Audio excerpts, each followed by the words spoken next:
안녕하십니까. 현대투자연구소 송기호입니다. 삼성전자를 중심으로 IT 섹터가 조정을 받으면서 시장이 단기 소강 국면에 빠지는 것 같아요. 삼성전자 등 IT 쪽으로 쏠렸던 매기가 5G라든가 이제 바이오 쪽으로 이전이 되지 않을까 생각했는데, 전반적으로 일단 그 소강 국면인 것 같고요. 그 한편으로는 지금 크리스마스죠. 크리스마스를 전후로 해서 북한의 어떤 그 위협론도 살짝 나오는 것 같고, 미국 증시가 연일 신고치를 경신하면서 이격 조정 가능성에 대한 얘기도 좀 나오는 것 같아요. 하지만 삼성전자 중심의 4차 산업혁명의 흐름이 이어진다고 보고요. 결과적으로 이제 외국인들이 삼성전자를 매수할 수밖에 없는 세 가지 이유, 논리에 대해서 설명을 드리고, 아울러서 DB 하이텍, 그리고 카메라 모듈이죠. MC넥스, 오이솔루션을 중심으로 한 5G에 대해서 살펴보도록 하겠습니다. 외국인이 삼성전자를 매수하는 이유, 매수할 수밖에 없는 이유가 되겠네요. 한 세 가지 정도 요약했는데, 제가 이제 커다란 흐름을 예측하고 분석을 할 때 가장 중요시하는 게, 우선순위를 가장 중요시하는 게 이제 외환시장과의 상관관계죠.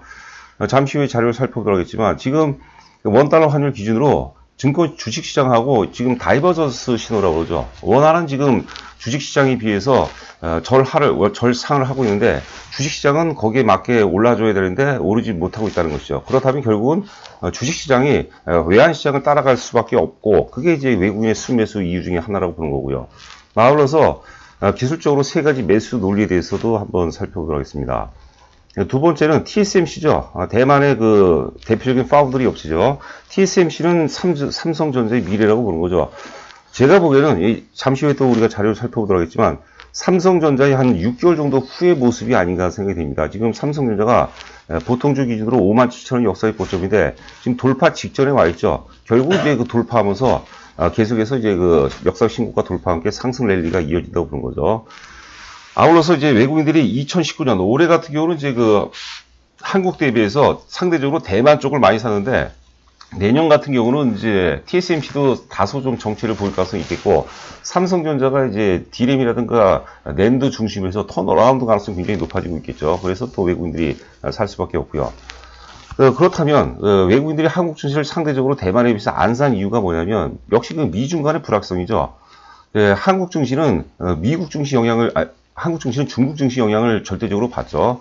그래서 우리가 상해 종합하고 이제 코스피하고 비교하면 거의 동주화 흐름을 보이고 있어요. 미중 간의 어떤 그 불확실성, 그리고 결과적으로 이제 그 반도체 가격의 하락도 크게 이제 일조를 했다고 봐야 되겠죠. 외국인들이 많이 안 산 이유 중에 하나가 되겠죠. 자, 그런데 미중 간의 어떤 그 불확성이 상당 부분 해소가 됐다고 보고, 지금 디램 가격도 이제 낸드는 이미 그 바닥을 찍고 상승 턴하고 있고, 메모리 가격도 지금 계속해서 회복 추세라고 이제 보이는 거죠. 뭐 이런 것들도 이제 외국인이 살 수밖에 없는 어떤 그 논리가 아닌가 생각이 되고요.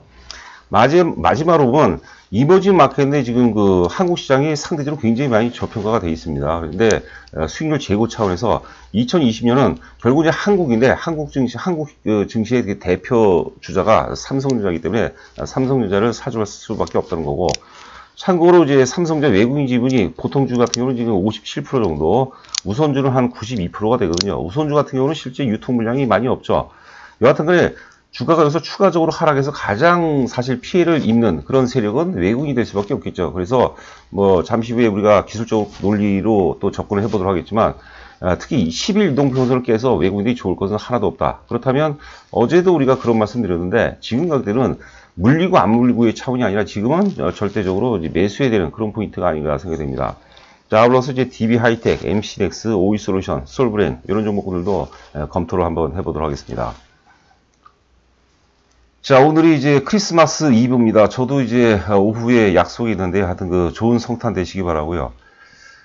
지금 그 삼성전자 단기 일봉입니다, 일봉. 여기 이제 좌상단에 보면 10일 이동평선의 의미, 어제도 상당히 강조를 해드렸죠.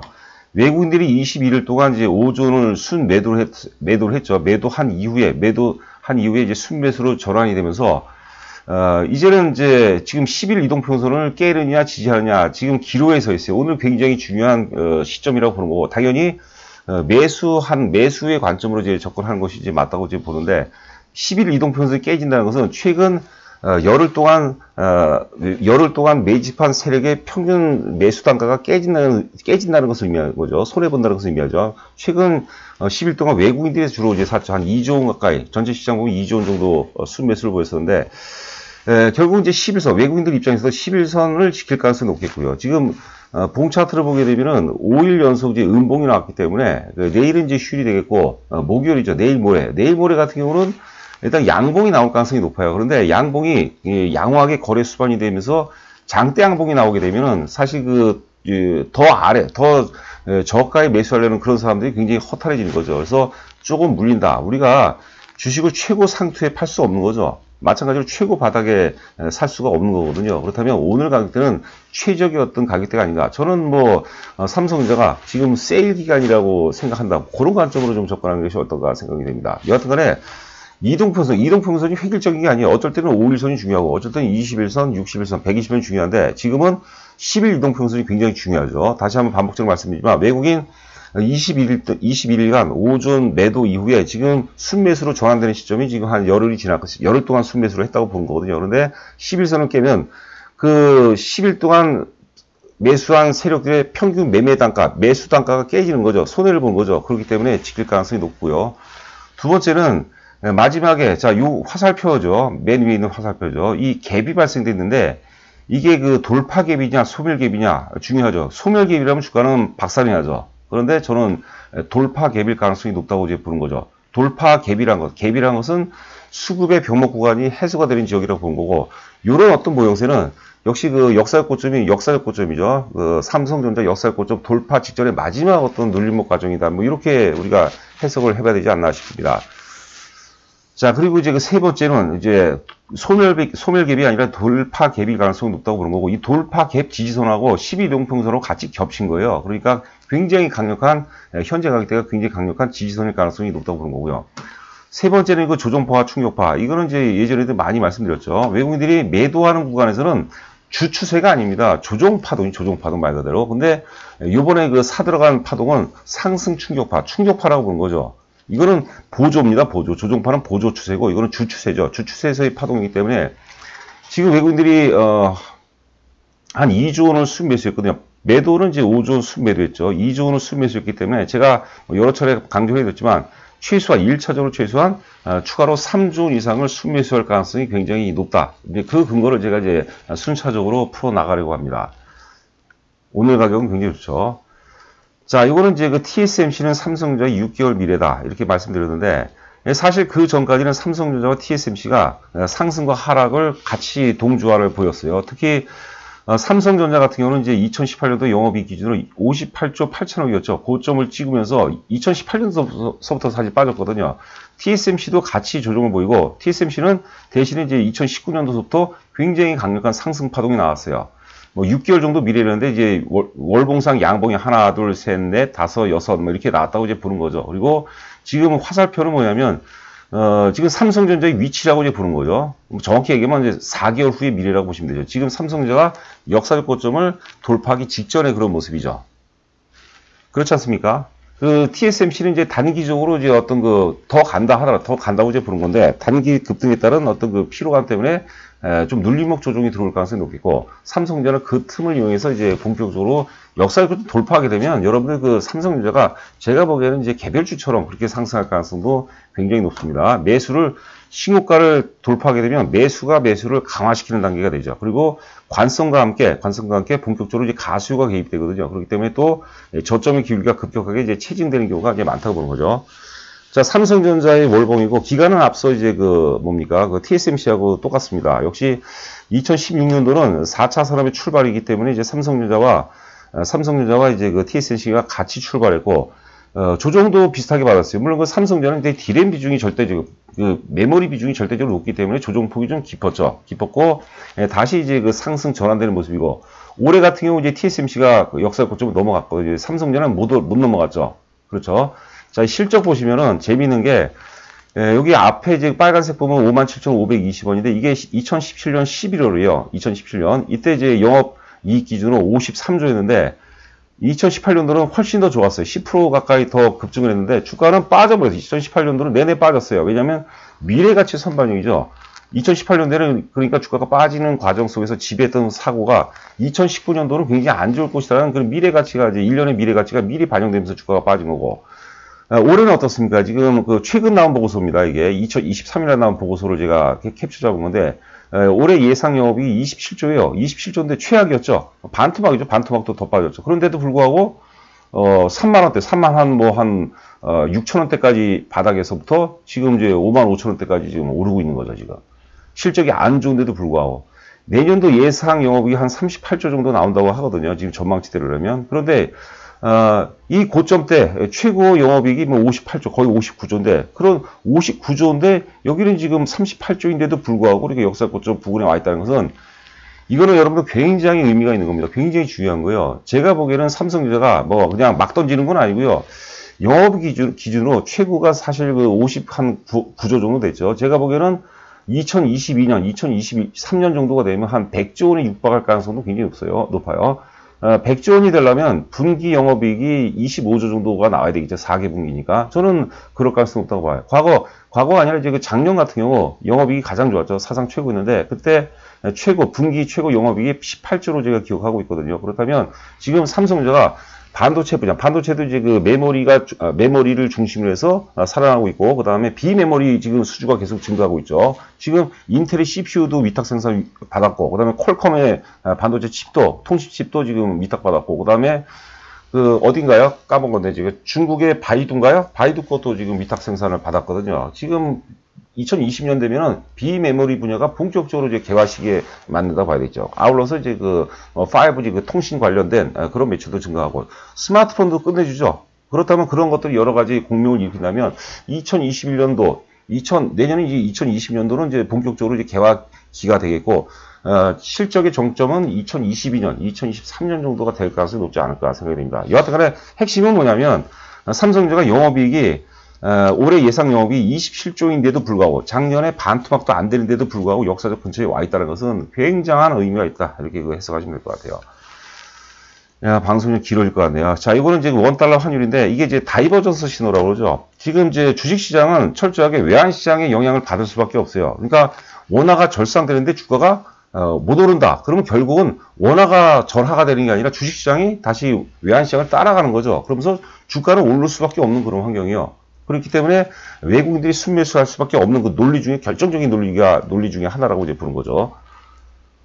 자, 이거 자금시장의 메커니즘은 가장 상위 구조가 외환시장, 채권시장, 원자재, 주식시장. 주식시장도 원자재 영향 굉장히 많이 받습니다. 주식시장, 그 다음에 부동산시장 이렇게 예상하면 될 것 같고, 지금 원화가 절하, 즉 환율이 인상되는 과정에서 외국인들이 5조 원을 매수가 아니라 매도입니다. 죄송합니다. 오타가 났네요. 5조 원을 매도한 거죠. 매도했고, 그 다음에 이제 다시 원점으로 들어왔는데 2조 원밖에 순매수를 안 했어요. 그렇다면 원달러 환율로만 놓고 이제 주식 시장을 바라본다면 굉장히 좋은 환경이다. 이렇게 우리가 해석을 해봐야 되지 않을까 싶어요.